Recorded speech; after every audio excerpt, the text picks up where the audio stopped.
Ready. चलिए आज हम काव्य शास्त्र के प्रथम सोपान का अध्ययन करते हैं जिसका क्या नाम है रस। रस का शाब्दिक अर्थ क्या होता है? आनंद होता है। रस संप्रदाय के प्रवर्तक कौन थे? भरत मुनि थे। भरत मुनि की पुस्तक का क्या नाम था? नाट्य शास्त्र। नाट्य शास्त्र को क्या माना जाता है? पंचम वेद या पांचवा वेद माना जाता है। नाट्य शास्त्र में कितने अध्याय है? 36। तीसरे अध्याय में रस का वर्णन है और चौथे अध्याय में अलंकार का वर्णन है। ठीक है ना? तीसरे और चौथे अध्याय में क्रमशः रस व अलंकार का वर्णन है। भरत मुनि ने एक परिभाषा दिया कि विभावा अनुभावा व्यभिचारी संयोगाद रसः निष्पत्ति, यानी विभाव, अनुभाव और व्यभिचारी भाव के संयोग से जिस आनंद की हमको प्राप्त होती है उसे हम रस कहते हैं। भरत मुनि ने रसों की कुल संख्या कितनी बताया? 9 बताया। भरत मुनि ने कितनी संख्या बताया? 9 बताया। बताएं कौन कौन से रस? श्रृंगार रस। श्रृंगार रस का स्थायी भाव क्या होता है? रति या प्रेम। वीर रस का स्थायी भाव उत्साह। करुण रस का स्थायी भाव शोक। हास्य रस का स्थायी भाव हास। रौद्र रस का स्थायी भाव क्रोध। भयानक रस का स्थायी भाव भय। विभक्त रस का स्थायी भाव जुगुप्सा या घृणा। अद्भुत रस का स्थायी भाव आश्चर्य।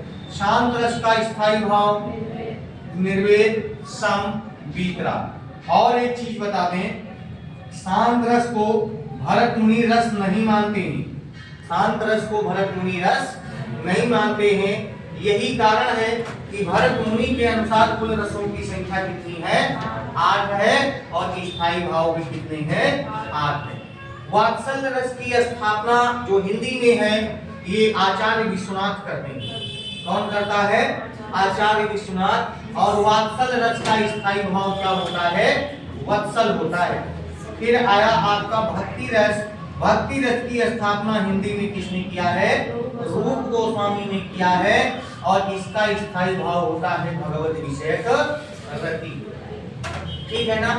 अब हम चर्चा करते हैं रस के अंगों की कि रस के कितने अंग हैं? स्थायी भाव, विभाव, अनुभाव और संचारी भाव या व्यभिचारी भाव। ये 4 अंग हैं रस। अब अगर आपसे पूछा जाए स्थायी भाव क्या होते हैं, तो स्थायी भाव मूलतः वे भाव होते हैं जो हमारे हृदय में सोई हुई अवस्था में विराजमान रहते हैं। आवश्यकता पड़ने पर ये जागृत हो जाते हैं और पुनः सुप्तावस्था में चले जाते हैं। अब अगर पूछा जाए कि स्थायी भावों की संख्या बताइए, भरत मुनि ने कितने स्थायी भाव माने? 8। अभिनवगुप्त ने कितने माने? 9। विश्वनाथ ने कितने माने? 10। रूप गोस्वामी ने कितने माने? 11 स्थायी भावों की संख्या माना है। आइए विभाव। विभाव ये 2 शब्दों से मिलकर बना है। वि प्लस भाव यानी विशेष प्रकार के भाव। ऐसे भाव जो विशेष भाव होते हैं या कह सकते हो कि वह वस्तु पदार्थ या कारक जिनके कारण हमारे हृदय में स्थायी भाव जागृत होता है उसे हम क्या कहते हैं? विभाव कहते हैं। विभाव 2 प्रकार के होते हैं। एक होता है आलम्बन विभाव और एक होता है उद्दीपन विभाव। ठीक है ना? तो अब आलम्बन में कौन आता है? नायक या नायिका।